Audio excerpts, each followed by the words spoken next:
Hi there, welcome to Sue Dray's drawing class number 3.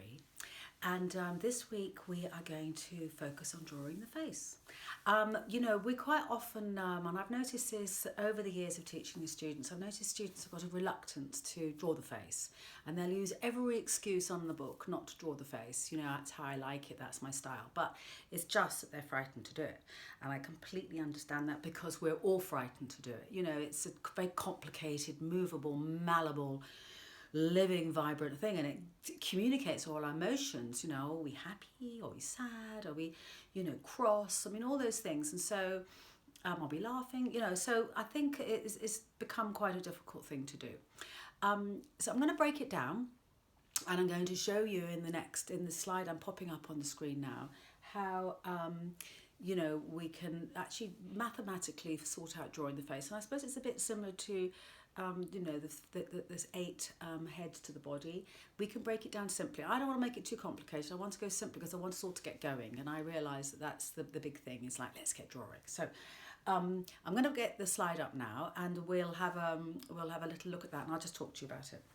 The face can be broken down from halfway across our eyes, taking a measurement from the top and the bottom. And you do a line right in the middle.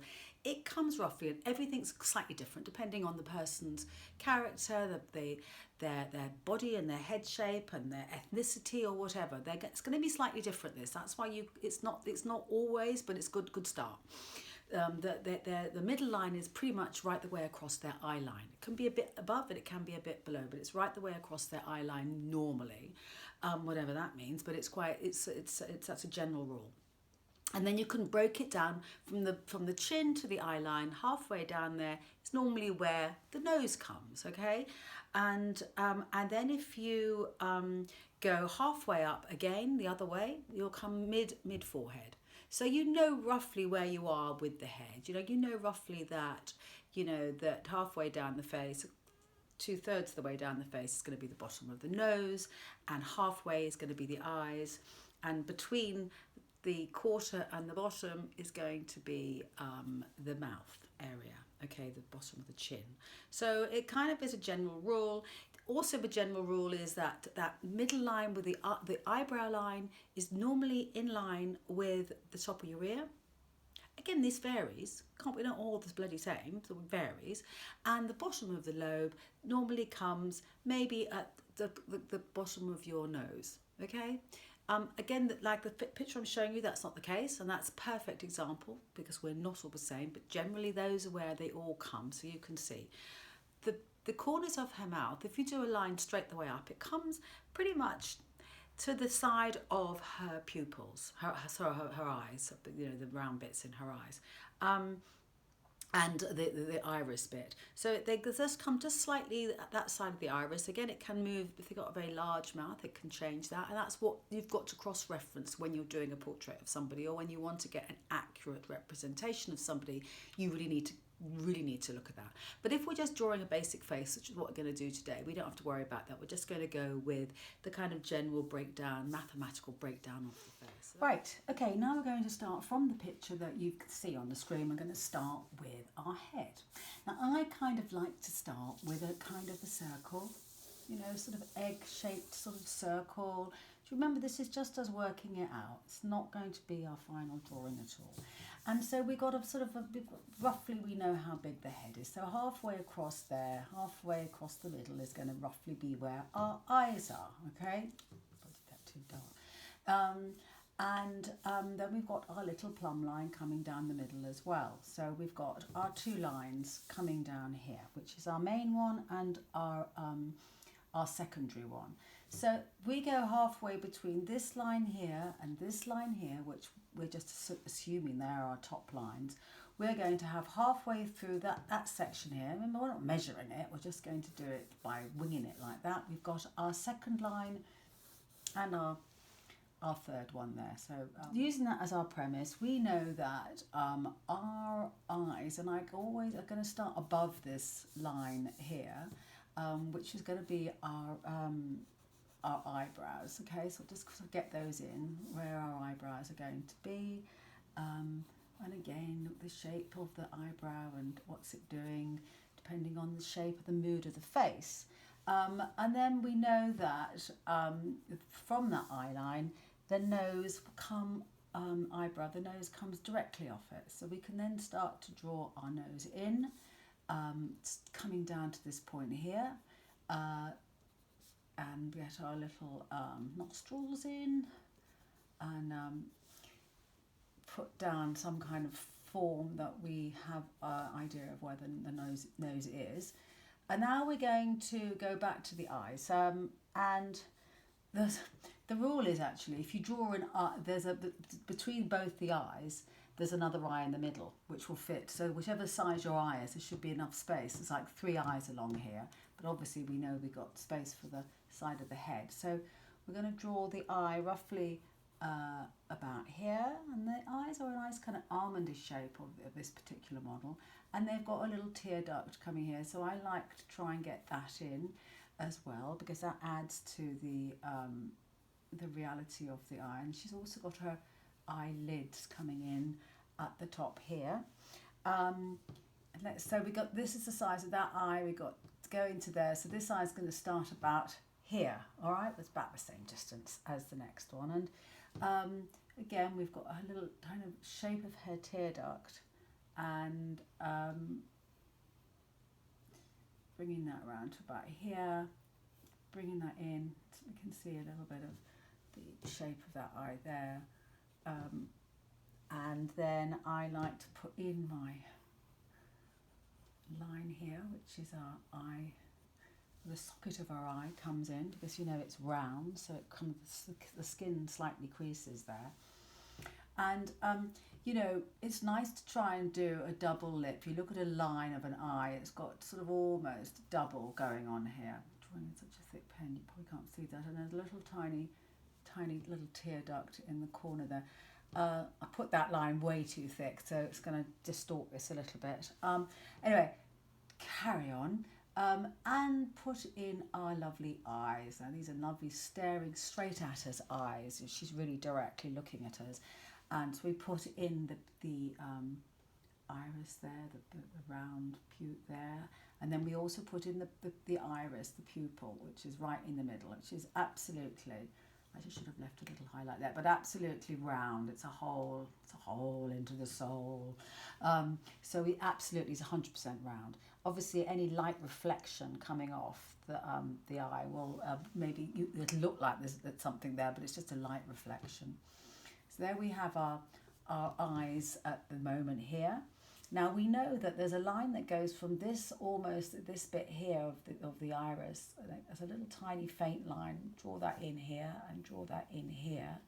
And I know that my mouth is going to come out to these points here. So the mouth is in line with her eyes. Now obviously if you were drawing this from life, you'll have a much closer look to see, is the mouth a little tiny mouth or a big mouth? But generally they come in line with the eyes, okay? She's got this lovely little sort of pouty bit right here, which I always love. This is actually she's got quite a small pouty bit. I don't know what that's called actually. I don't know what the technical term of pouty bit is, but it's that lovely bit that goes from the bottom of the nose to the top of the lip.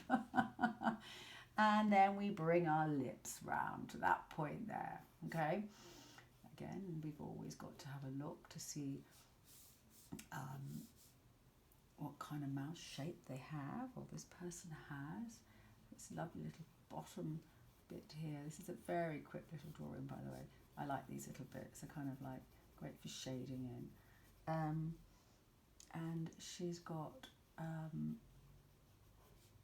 nice bottom lip. She's got quite a long face actually, this model. So this probably the bottom lips, and she's got quite a nice full bottom lip too, which is lovely. So we'll have as generous as we can coming into this bit here, because we have got then this nice little kind of round, it's almost like a little circle here where people's chins are. I like to see it as a circle, which of course when you start to shade in, you can shade that in quite nicely. Okay, so we've got kind of like the basis of the features of the face. Now her ears, if you notice, well, you've got to look at the distance between the eyebrow and the side of her head, and that's going to be where that comes in there. And we know that there's going to be some kind of little cheekbone depending on what the structure is, and normally that will go in after the cheekbone. And then she's, like I said, got quite a nice long face. So this is going to be the shape of that outside of her face. And then this side again, look at where the eyebrow finish is going to be about there. We normally try and make everybody much kind of gaunt than they should be, and then bring that round here. Maybe that's a bit wide, but bring that line down to that point there. So just if we look at the where the neck starts about here on that photograph, which is just in line almost with the bottom of the chin and the lip. So if we did a line there, we could see that's where the neck's going to start. So her neck's going to come roughly like this. Okay, she's got a lovely long neck. We like a nice long neck, so it's a nice sweeping style. And the same, actually, we put a pencil line between that point and where that point, the other part of it hits. This is a bit higher up, so this is going to be slightly higher up because she's got a slight twist to her body, and that's where the back of her body's going to come out, and then this is where her arm would be, but we're not doing that right now. So we've got the sort of outline of that. Now her head is not egg shape. It actually goes into it's much fuller at the top here, so it's kind of a much fuller going out into the head. So we might want to sort of indicate that a little bit. Oh, I've gone too high. Mind you, she's got hair on, so it's going to make the head a bit bigger. And we want to put the ears in. Now her ears are up the top of the eyebrows, not at this line here. So we're going pretty much from the top, I would say the top of the eyebrows for the ear. And we can then put, and they come in, these particular eyes come in the middle of her cheek, these ears. They come in about there. Okay, so we want to have an ear that comes out here and comes down to here. Bit of a squiggle up on there, I mean, a bit of a black mess, but anyway, there's my pencil. We do the same with this side, having a good look to see the shape of the ear and where it's coming. It's a lovely little lip. Ears are quite complicated, but let's get those in. It's always good to add a great big earring, because then you can cover the earring, you can cover up that. But anyway, we won't go there. And then I kind of like, we think at this point it's quite nice to start doing a bit of shading. The shadow is kind of coming in across this forehead here, and there's a lot of, you can start to put a little bit of eyebrow shaping as well. There's a lot of shading coming right down into her eye, that's coming into the bridge of her nose, and there's obviously going to be a tiny bit of shading around the crease of her eye, and it's all will be a little bit down this side of her. I'm trying to do this quickly for you. And then there's a tiny little kind of, shading going on under the eye. Now, whether you're drawing the eye, there's always going to be a darker area at the top, because it's going to come down lighter. And like I say, I would definitely leave a tiny little bit of highlight going on in there to see what the eye is looking like.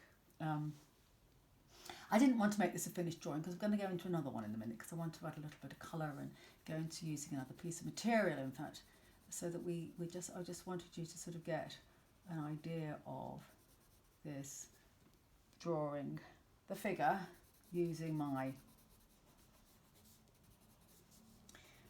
the measuring system that's going on. So, we've got this just like underneath there. And obviously, let's just finish this eye really quickly so that she's evened up here. Just put a little shading under the eye too. And we like those big earrings. And then we can put in whatever hair we want. She has got actually very, very, very dark, and she's got very short hair. So we can get that all put in down the line. But it's a lovely little, short little curly hair. Be lovely to get that in. But so that kind of gives you a basis of the most important line. Okay, so now we're kind of familiar with the face. We're going to go into a bit of, materials, and we're going to draw on cardboard.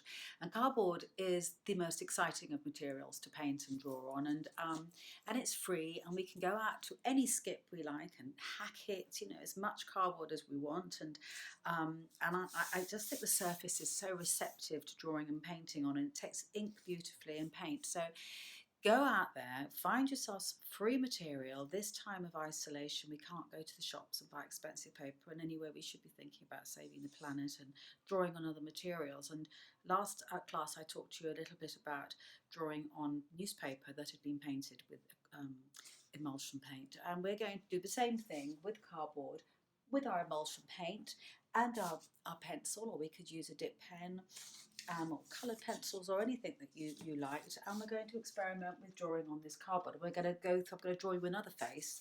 I'm using this technique, and I did a couple of these the other day just to give you an idea of adding a little bit of colour or doing the whole figure on it. But it's great. It's a great surface to work on, and I think you'll enjoy it quite a lot. And it's really good fun, and it's not intimidating because it's not like a normal piece of white paper where you go, oh, I can't do it. It's too frightening. But when you've got cardboard, you go, well, I've got loads of it, and if I make a mess, well, who cares? Okay, I'm just going to speed this next section up a bit. It's a drawing I did earlier, and I wanted us really to start playing with materials, as I mentioned before, and adding our white paint to kind of the highlighted areas. One side of the face will be darker than the other, so we just need to kind of add those really important little highlights which kind of make the face zing to life, and they will kind of just pinpoint, like, where when you look at the photograph, where you see those lovely white highlights, and this shoulder's got a great one there, and the other one the other side. So kind of have us a bounce around the face, have a look at where those white areas are appearing, and just kind of give you that zing, because we're going to go in and draw it a little bit more now, but just so that you have that as a base. Right, so now we've got our basic little bit of white down, which is always lovely, and let's face it, Egon Schiele loved it on brown paper. Why can't we? So kind of keep looking, always looking back to your original drawing, so you've got really familiar with what you're doing, and now you can just kind of work in it a bit more. Work over that white as well, which is actually rather nice, and let's start to put in the eyes. And we've got our central line. There it is. It's right the way across the top of her eye, so we know that the eye is. The eye itself is coming just short of that line, because you've got this cardboard, so you're going to get a little bit of wonky lines occasionally, but I kind of like that because you're working with a really primitive surface. Remember, we've got a little kind of tear duct going on here, and she's looking kind of down at us over here, which is quite nice, and she's got this eyelid at the top there, which I kind of like. It's got shade lashes. I could spend a lot of time now kind of like filling in this face, getting a little bit tiny little shadowing going on around the nose on this side so that she's got some form, but a lot more shadowing really going on this side as it comes down, that highlight, which is actually her nose, but the other side of the nose, there's going to be some shadow before you get to the highlight, and that little tiny thing again, whatever that's called. Oh, someone please tell me. I desperate want to know what that's called. One of my favourite pieces to draw. And then we come down to that line, which is that's the central line. That's the nose line, and just under that, that second line there is her lips that come, because we've already made those lines.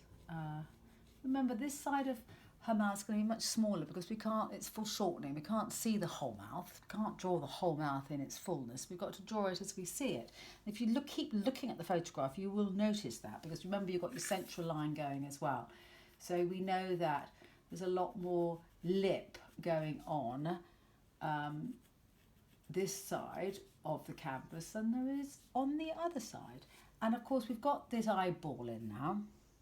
So we do our little imaginary line coming down. Remember, I told you about that, and you can see that on the on screen. Is that it comes down to this point, so we know that her mouth is going to end up roughly about there. Yeah, And if we did actually a line from the other eyeball, it's going to come to there.